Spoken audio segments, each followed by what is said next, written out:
আপনার শিশু হয়তো কথা বলছে না, কিন্তু তার হাত, চোখ, শরীরের ছোট ছোট নড়াচড়া আপনাকে অনেক কিছু বলছে। আপনি কি শুনতে পাচ্ছেন? আসসালামু আলাইকুম, আমি সাইকোলজিস্ট তাজমির শিরিন মুক্তা, আপনাদের সাথে আছি আইডিয়ার পক্ষ থেকে। আজকে আমরা কথা বলবো বিশেষ চাহিদা সম্পন্ন শিশুদের নীরব ভাষা নিয়ে। অনেক বিশেষ শিশু শব্দে নিজেকে প্রকাশ করতে পারে না, কিন্তু তাদের নন ভার্বাল কিউজ অনেক তথ্য দেয়। যেমন হাত নাড়া, এটি দ্বারা হয়তো সে তার আগ্রহ বা অ্যাটেনশন চাওয়া বোঝাচ্ছে। চোখে চোখ রেখে কথা না বলা, এটি দ্বারা হয়তো সে তার ভয় বা অস্বস্তি বোঝাচ্ছে। দৌড়াদৌড়ি করা বা চুপচাপ বসে থাকা, এটি দ্বারা হয়তো সে তার কান্না, খারাপ লাগা বা আনন্দ প্রকাশ করাকে বোঝাচ্ছে।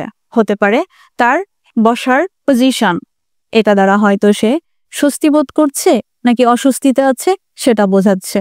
শিশু অনেক সময় কান্না করতে থাকে, এটি দ্বারা হয়তো সে তার ব্যথা পাওয়া, খারাপ লাগা বা ইমোশনাল স্ট্রেসকে বুঝিয়ে থাকে। অনেক বিশেষ চাহিদা সম্পন্ন শিশু কামড় দিয়ে থাকে, এটির মাধ্যমে হয়তো সে অস্বস্তি বা তার ফ্রাস্ট্রেশন প্রকাশ করে থাকে। বিশেষ শিশুর মস্তিষ্ক verbal plus non verbal signals একসাথে কাজ করে, তাই অ্যাকশনের পেছনের কারণ বোঝার চেষ্টা করুন।